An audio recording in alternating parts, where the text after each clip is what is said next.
Hello. I'm back again with another one. Hey, check this one out. This one is about El Chupacabra. El Chupacabra. El Chupacabra. Fact, fear, and folklore. Some say it's an alien. Others claim it's a military experiment gone wrong. It's been described as a dinosaur, a humanoid, or even a robot. Even the devil himself earned his name from his favorite prey, the goat sucker. El Chupacabra stalks both the countryside and the cities. A creature wrapped in mystery, myth, and fear. While chupacabras are widely known in folklore, what many don't realize is there are actually two versions of the creature. Sightings have been reported everywhere, from its origin in Puerto Rico all the way to Maine. And whenever an animal is found dead in bizarre ways, the international press pounces with the same intensity as the bloodsucker itself. Some believe it's a freak of nature. Others are convinced it's nothing more than a result of mass hysteria. But here's the catch. This so-called monster doesn't normally hurt humans. So why are we so afraid? Well, unlike vampires and werewolves that date back centuries, the legend of El Chupacabra is modern. The first reports surfaced in 1995 in the Puerto Rican town of Canovenas.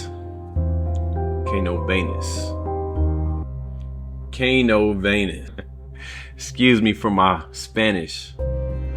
It started with dozens of dead farm animals. Blood drained through small puncture wounds in the neck or abdomen. The news caused immediate panic. No animal was safe. Ducks, rabbits, chickens, and pigs. And of course, goats. Witnesses described a grotesque creature, said to stand 3 to 5 feet tall. My girlfriend's about 5 feet tall. With bat-like wings, fangs, and a hunchback. My girlfriend will have a hunchback. And large black or red eyes. His body covered in quills or scales. Some accounts mention tiny arms and a freakish ability to leap long distances. Others claim it has spikes down its back and a long, grotesque tongue. In Canovenas, fear ran deep. Livestock were dying. Children were being escorted to school. Families were abandoning their homes, and armed guards were posted to protect what animals remained. As national papers picked up the story, the legend exploded. By April 1996, over 2,000 animals had reportedly fallen victim. And speculation only grew. Puerto Rico, of course, has a long history of U.S. military presence, including Fort Buchanan. Where's Fort Buchanan? Fort Buchanan, located less than 40 miles from Canovenas. Rumors spread like wildfire that El Chupacabra was actually an escaped military experiment. Then it got political. The town's mayor, Jose Ramon Huimo Soto, was up for re-election back in 1996. So what did he do? He led a Chupacabra safari. I kid you not. In October 1995, he gathered 200 people, including armed officers, dragging a goat around in a cage as bait, and carried a large crucifix to catch the monster. He gave interviews that ended up everywhere, from the Washington Post to the New York Times. But Soto wasn't the only one getting involved. The Puerto Rican government eventually stepped in, concerned not just for public safety and agriculture, but also for how the monster might scare off tourists. Biologists were called in to offer explanations, and theories ranged widely. The theories was wild. Theories was bats driven by drought to seek new prey, packs of wild dogs, escaped monkeys brought in for scientific testing, even a mongoose population that exploded. And don't you be fooled. Mongoose may be cute, but they are little maniacs. Here's a map of Puerto Rico. In the town of Cano Venus, where 2,000 animals got their blood sucked dry. Right next to the El Cuno El Yunque National Forest. Here's a first-hand testimony of what happened back in 1995. I took pictures of the pigs, and mostly all of the pigs had a round hole next to the right or left front leg, and you could see that there was. When I put all this data together, the sightings, the encounters, the witnesses, the investigators, it's clear in my mind that there's a genuine phenomenon. For Hector Jacino, he doesn't know what phenomenon he saw in El Yunque, but it appeared more than once. Driving away from his campsite after the first attack, Hector and his friends are taken by surprise again. So we were driving down and we saw 3 creatures. I remember they had fur like a dog has. They had like a triangular head and the eyes were shining orange without us throwing any light on them. So 3 creatures sit in the woods, observing these men in a Jeep with triangle heads. They had like claws. And I remember all of us saying like, what the heck is that? And from that, they said, what the heck is that? What the heck is that? I don't remember. What Hector does recall is inexplicably waking up hours later at a baseball field, over 12 miles from where he blacked out. Honestly, I couldn't remember coming down the mountain. You know, I had an uneasy feeling because I couldn't recall it. And to this day, I cannot recall that portion of the night. Then, next thing that I know, there's a police car. And I do recall me looking inside the vehicle and seeing everybody looking at things. Nobody talking. Nobody talking. Nobody talking, man. Nobody talking, man. It was 3 triangle heads in the forest and nobody talking. And one of my friends got out of the vehicle, started talking to the cop. I got out. And the policeman told us that it was very dangerous to stay where we were staying and that we needed to go back to the mountain. I got back in the vehicle and left. Why did Hector black out after seeing the creatures again? And what can explain the mysterious loss of time all 3 friends experienced? A clue may be found in the events of one night in February 1999. On that night. So they see this triangle heads. It relocated them and completely wiped their memory. Here's another testimony. This happens in about 1998 to 1999. Juan is then confronted by a shocking sight. Dozens of his pigs mutilated, lifeless carcasses with their blood and organs removed. Many pigs were killed. I took pictures of the pigs, and mostly all of the pigs had a round hole next to the right or left front leg. And you could see that there was no distance. But also there were other the carcass.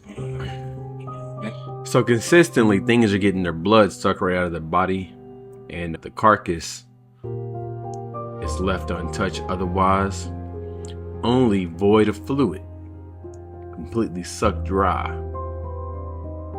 40 pigs completely sucked dry. Suddenly, Juan comes face to face with the Chupacabra.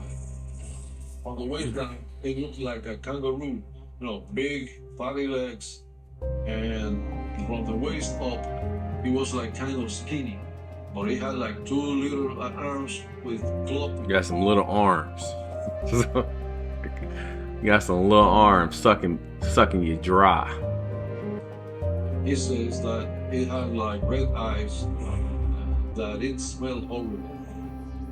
Juan attacks the Chupacabra with a machete. Then something shocking occurs. He threw the machete, and when the machete hit this entity, it bounced back and broke in half. It sounded like when you hit something made out of metal. The day after the alarming intrusion, Juan receives another kind of unexpected visit to it. So I find this very fascinating. We have in the Western world, we got Men in Black. We got, essentially these movies that came out about a secret organization deep embedded in our government to find aliens and eradicate them. And then erase the memory of the public, anyone who may come across alien life. And then so they can live on and exist peacefully without any recollection of the alien encounter. And here's a story, first-hand account, that this organization is not only within a movie, but it may be very well true. You may be next. Armed. A guy and a woman dressed in black in a black car came around. Usually in Puerto Rico, you don't dress in suits. This kind of hot weather here. They asked him for the machete, and they said that they were going to take the machete with them because they needed to perform some tests. If you believe this story, leave it in the comments. I'm kind of, yeah, I didn't want a machete. You want a machete? Okay. Machete. He didn't want to give them the machete, but somehow they managed to press him to give them the machete. There are other reports of similar visits in connection with Chupacabra sightings. The anonymous agents are known by locals as Men in Black. Men in Black. The Men in Black are very good at intimidating people, very adept at using fear and psychological tactics. Very often it guarantees the person will not speak about the experience. Who these agents are remains a mystery, but some believe they could be part of the U.S. government. Could this be the Air Force? Could it be? No, sir, it's not the Air Force. It's not the Air Force, man. Members of the Department of the Defense? Some unnamed, ununiformed This guy's a parapsychologist. Yeah, right. It's like he made that up. agency working within the government, but part.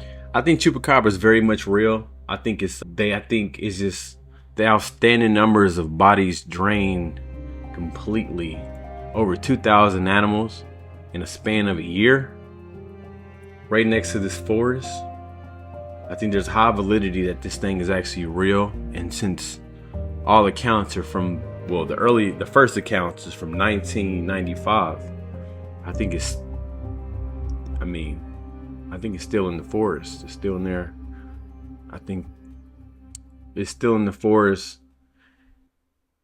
Still yet to be discovered. I mean, it could be aliens, but. All right, we're going to check out this video. I think this is probably going to talk about the, so not only was, so that we have Chupacabra up in here in, Puerto Rico, but we got Chupa, Chupa, Chupa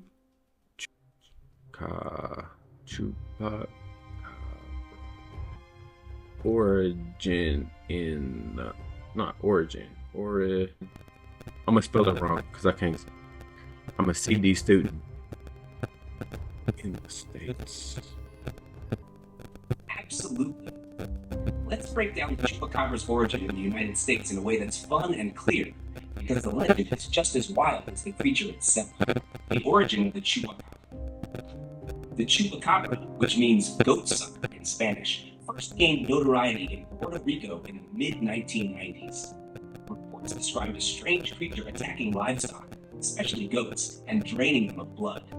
Witnesses described it as a reptilian or alien-looking creature with spines down its back, glowing eyes. Scary stuff, right? But when it comes to the United States, the story gets weirder. Chupacabra sightings in the US. By the late 1990s and early 2000s, Chupacabra fever had officially crossed over to the mainland US, especially in Texas, New Mexico, Arizona, and California. But here's the twist. The US version looked different in the States. Sightings didn't match the spiny alien-like creature from Puerto Rico. Instead, people described something more like a hairless dog, often mangy, with sharp teeth, and unusually aggressive behavior. These sightings typically involved coyotes or dogs with severe mange, a skin disease caused by mites, which made them look monstrous. Scientific explanation, aka the buzzkill. Veterinarians and biologists believe that most Chupacabra sightings in the US are actually wild animals with mange, dehydration, or genetic defects. Their gaunt, creepy look, plus the way they attacked small animals, fed into the mythos. People who found livestock dead or drained assumed the worst, especially in areas where local folklore already embraced supernatural beliefs. Why the legends stuck around? Media hype in the late 90s gave the Chupacabra nationwide attention. TV shows like Unsolved Mysteries and X-Files fanned the flames. Fear of the unknown, mixed with some real but explainable livestock deaths, gave the myth staying power. Some still believe the Chupacabra is out there, an undiscovered creature, government experiment, or even something paranormal. Others chalk it up to urban legend meets misunderstood biology.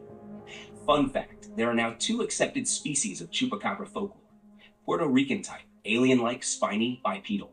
US Mexican type, dog-like, hairless, quadrupedal.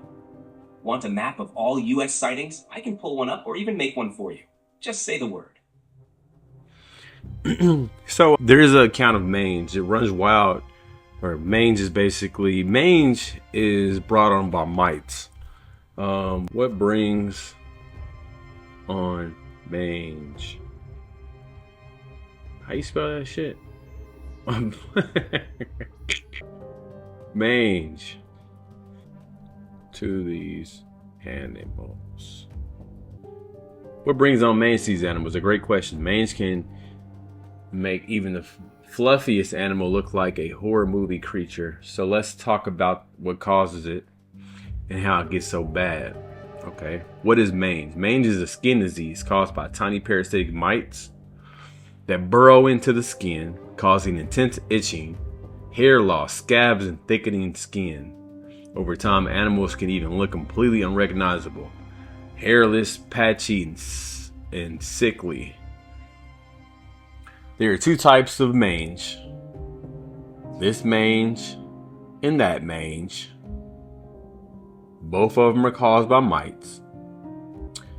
Okay, I don't know if you know what that looks like, but essentially what I find very fascinating, most people don't know, but there's a huge wolf coming out of, normally wolves run in packs, but there's a wolf, a Mexican wolf.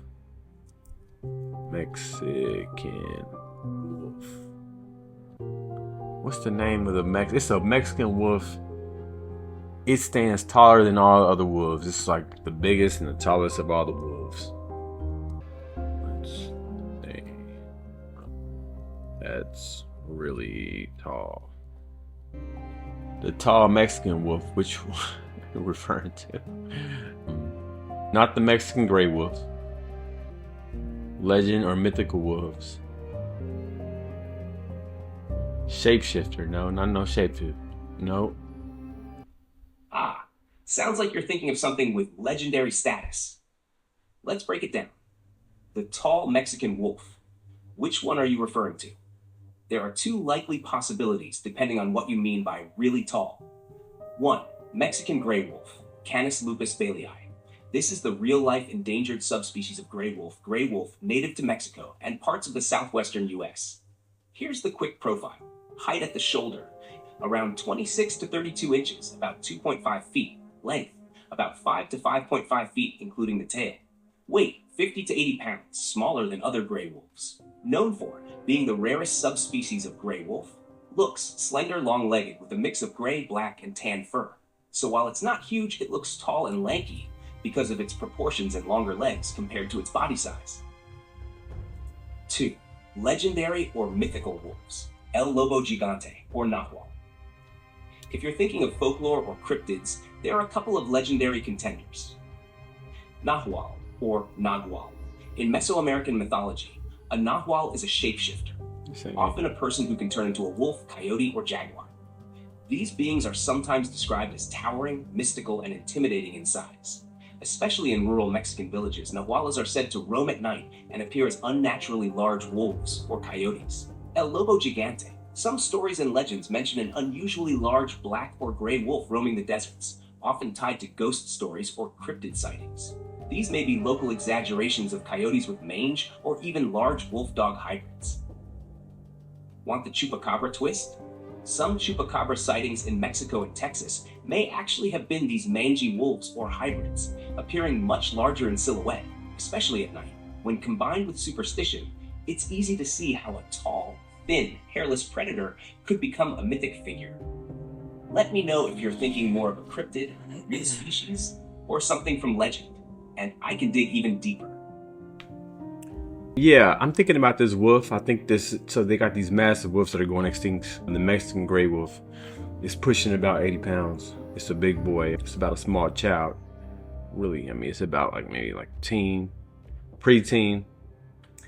I think it could be possibly that, honestly. I think it could be that with mange.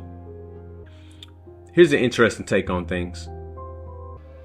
So get this, Chupacabra has been attributed to the possibility that there are thylacine in North America. And here's what supports that. There is documented proof that however many years ago, I don't remember the dates, there were two breeding pair of thylacine bound for the Bronx Zoo. And the boat crashed into the shore and most of the animals escaped, including the two breeding pair of thylacine. Fast forward 10, 15 years, you start having these Chupacabra sightings pop up in the Northeast. And these animals were adapted to living in Tasmania, which is a pretty similar climate to the North American Northeast. And so there's people that have kind of drawn these parallels and said, oh, the Chupacabra that we've reported running around, the United States is actually a tiny remnant population of thylacine that were brought here for the Bronx Zoo this game. Here's something coming out of Texas. Not quite sure what it is. You can call it a golem, but it could potentially be in the same vein as this Chupacabra. We got a story about a year ago. It was really creepy. This took place in East Texas. This fella liked to hunt hogs with his buddies, and they had a private lease. Hunting's kind of expensive, so he wanted to get him a nice thermal scope. They're about $5-6 grand. So he goes out there in this real thick piney wood forest, puts his back against a tree, sits down on the ground, and it's glass in this area with that thermal scope. Well, he sits there for about an hour and a half. No hogs. So he's like, well, maybe I should move. He moves about 150 yards away from where he was previously sitting, sits down, puts his back to the tree again. Now he's glassing in the opposite direction, looking for stuff. Well, about that time, he sees the heat signature of something moving. He's like, oh yeah, pigs are coming in. This is going to be it. He gets ready. Well, he starts watching this thing, and at first, he thought it was a bear. But then he said the more he watched it, it wasn't a bear. He said it looked like a naked human, like a naked human being. And he said this thing was crawling on all fours, and it crawled directly to where the tree he was just sitting in. And he said this thing's getting its face up to the bark, and it's examining, and it's transfixed on where he was just sitting. He said this thing sits down, and it puts its hands between its legs, and it's like squatting. And he says it looks directly in his direction. Oh man, I got chills. Yeah, I'm sure you do too. I'm sure you got chills as well. And he's like, oh no, I think he can see me. And he said it looks up like a wolf is gonna howl, but he says it says, help, I need help. And he said it's in a woman's voice. And he said a few seconds later, it says again, I'm injured, I need help. Is there someone that can help me? And he's like, man, I don't know. Oh man, time to blow this thing's head off. Clean off, one shot, one kill. He takes this AR off safety and he shoots the round over its head. You don't shoot it just against the person. He said it doesn't move.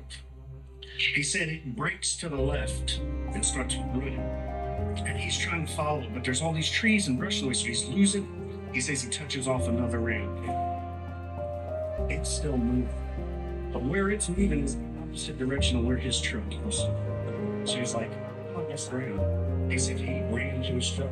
And he ran faster than he was probably ever got in his truck. And he's like, I don't know what that was. That would make me I wouldn't go. I don't know if I'd hunt. I get chill bumps every time. Every time. Man, So get that. that is insane, right?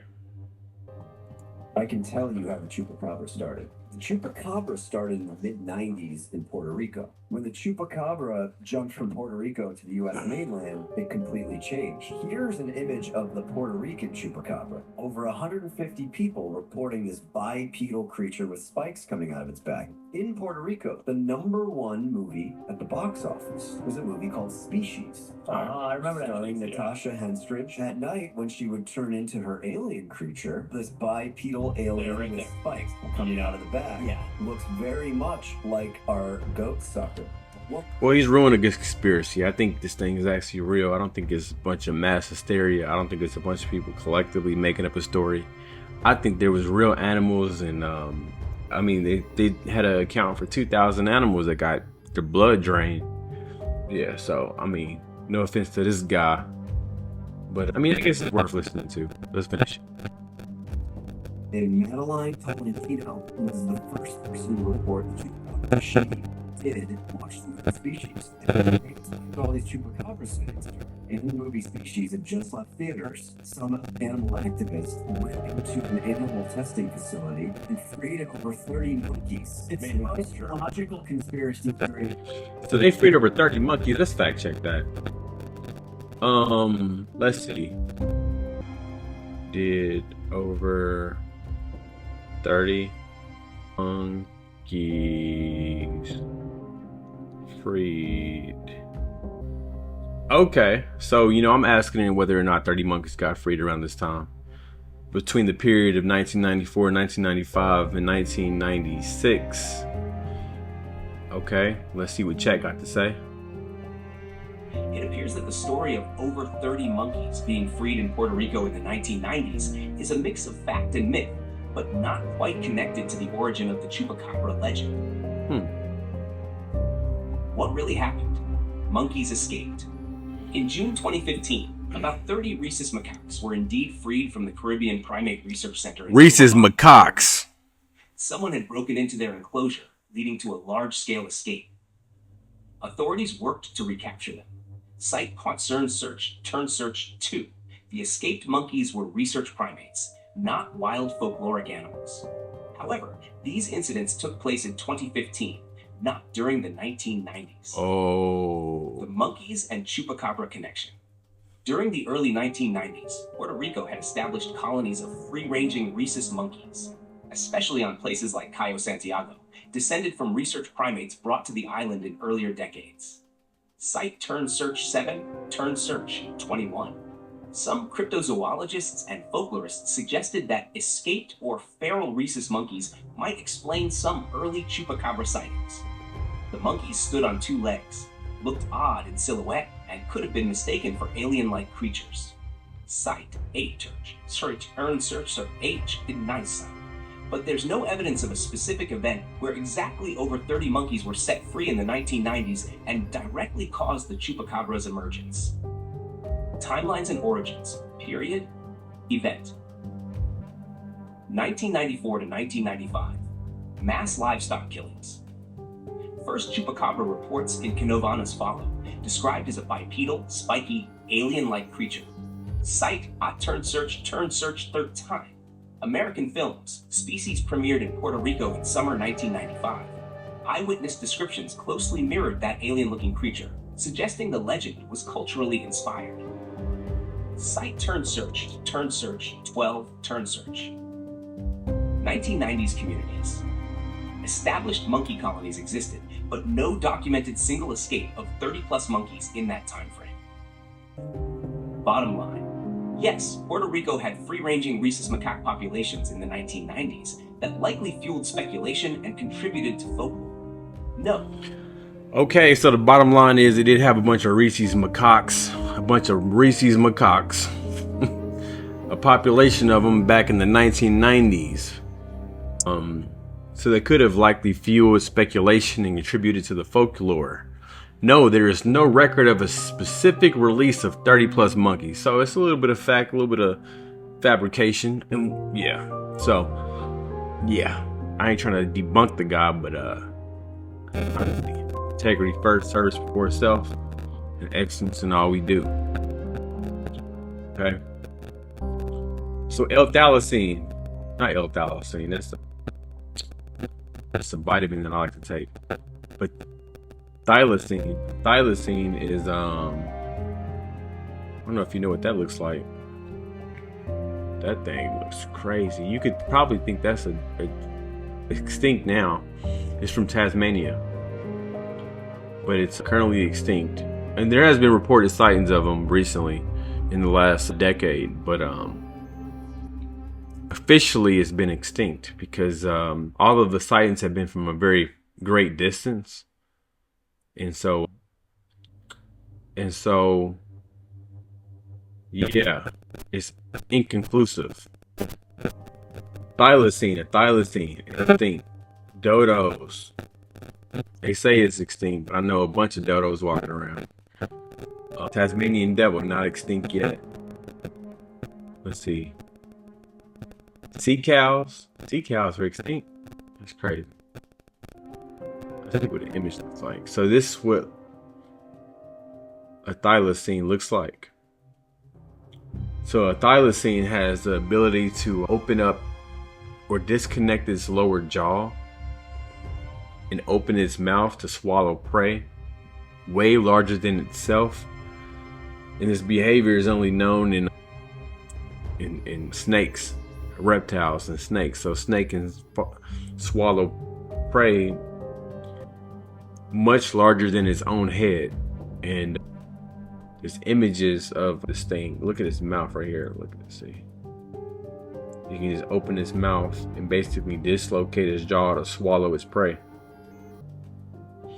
They might be back from extinction, according to this link right here, but it's a little bit off topic. Thank you for joining me on this journey for El Chupa, Big Chupacabra. So 2 versions of the Chup. We got Chups down there in Texas, California, all the way up to Maine. Let's see. All state locations of Chupa. Can you name them all?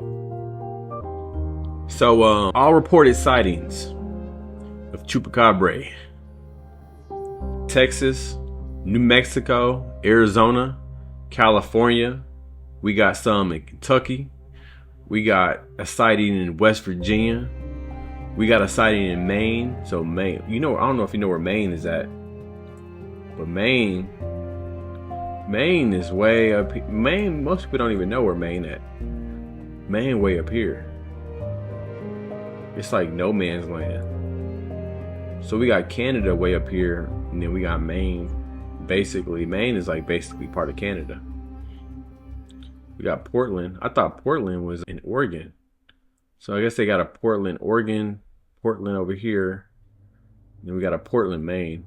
I didn't know that. Yeah, but we got Maine up here. So you got some chupas up here.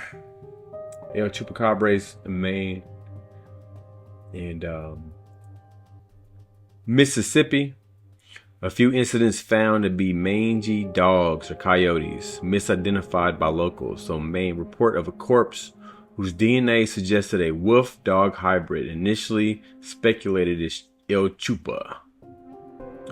Recent sightings beyond its usual range, Colorado. A viral video of a red-eyed creature feeding on cat food sparked speculation. Okay. It was really a mangy raccoon. Yeah, I think all these things. I think so. If I was to guess, I think the ones in Puerto Rico are real, but the ones in the Americas, which is Puerto Rico, is part of the Americas technically, but those are all fake. Okay, they just wanted to be included, you know, in something that was popular. No, I don't know, maybe, but Arizona, rural sightings deep in desert regions. So, quick summary by state: Texas, frequent reports attacks on livestock. New Mexico, parts of early southwest wave, often similar in description to the Texas cases. Arizona, rural sightings deep in desert regions. California, part of general southwestern U.S. chatter. Kentucky, later attributed to mange or misidentification. West Virginia, described as large 4-foot creatures in packs. Wow, and the Appalachian folklore. Okay. Yeah, thank you for joining me on this journey. Hopefully I didn't bore you to death, but this is El Chupacabra. El Chupa. If you ever seen the El Chupa, drop in the comments, or you can hit me up directly, and I will make a part 2 and talk about El Chup, Big Chup Dog. Thank you for tuning in, and I'll see you on the next one.